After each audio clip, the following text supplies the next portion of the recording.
While the characters in early stories are not called zombies, they are the living dead, or occasionally apparently so, and they qualify for inclusion. Inevitably, some of the most popular writers and their best stories will have been collected in other anthologies, so will seem familiar. For a definitive collection like this one, I wanted them to be included. So if you've already read the stories by H.P. Lovecraft, Poe, and Stephen King, skip them if you must, though they became popular because they are really good and bear rereading. On the other hand, you will find in these pages some stories that you've never read, by authors of whom you've never heard. And you are in for a treat.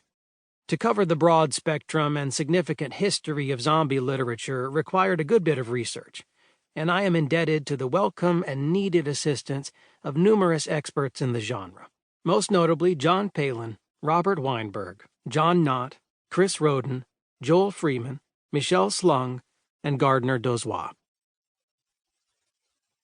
After Nightfall, David A. Riley. In addition to writing fantasy, horror, and science fiction, David A. Riley, 1951, works for a law firm as a legal cashier and runs a charming bookshop in Lancashire, England, the eponymous Riley's Books, which specializes in the genres in which he writes, but also carries first editions and out-of-print books in numerous other fields, as well as folio art and photographic books. He is currently the editor of Prism, the magazine of the British Fantasy Society. In 1995, he co-edited with his wife, Lyndon, the fantasy and science fiction magazine Beyond. His first novel, Goblin Mire, was published as an original electronic book by Renaissance. Riley has also written under the pseudonym Alan Redfern, a story titled Gwargans. His first short story collection, The Lurkers in the Abyss, 2010, includes the title story and such other frequently anthologized tales as The Farmhouse, The Urn, The Satyr's Head, Out of Corruption, and After Nightfall, of which Hugh Lamb, in the Penguin Encyclopedia of Horror and the Supernatural, wrote, "The nearest literature has yet come to creating George Romero's cinematic effects in words."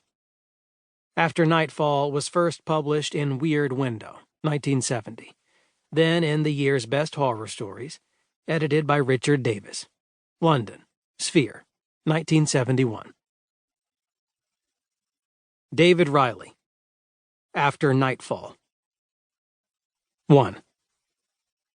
Elliot Wilderman never struck anyone as a person possessing that necessary instability of character which makes men in a sudden fit of despair commit suicide. Even Mrs. Jowett, his landlady, never had even the vaguest suspicions that he would ever do anything like this. Why should she? Indeed, Wilderman was certainly not poor. He was in good health, was amiable and well-liked in the old-fashioned village of Heron.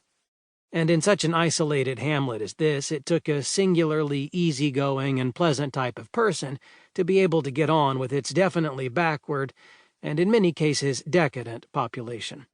Civilization had barely made an impression here for the past 200 years.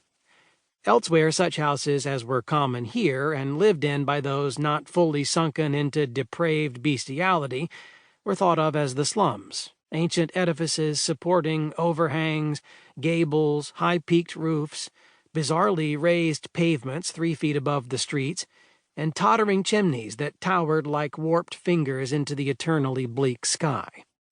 Despite the repellent aspect of the village, Wilderman had been enthusiastic enough when he arrived early in September. Taking a previously reserved room on the 3rd floor of the Solitary Inn, he soon settled down and became a familiar sight wandering about the wind-ravaged hills which emerged from the woods in barren immensities of bracken and hardy grass, or visiting various people, asking them in his tactful and unobtrusive manner about their local folklore. In no way was he disappointed, and the volume he was writing on anthropology soon had an abundance of facts and information. And yet, in some strangely elusive way, he felt the shadow of dissatisfaction. It was not severe enough to worry him, or even impede his creative abilities and cheerfulness, but all the same it was there. Like some imp of the perverse, it nagged at him, hinting that something was wrong. After having been here a month, his steadily growing hoard of data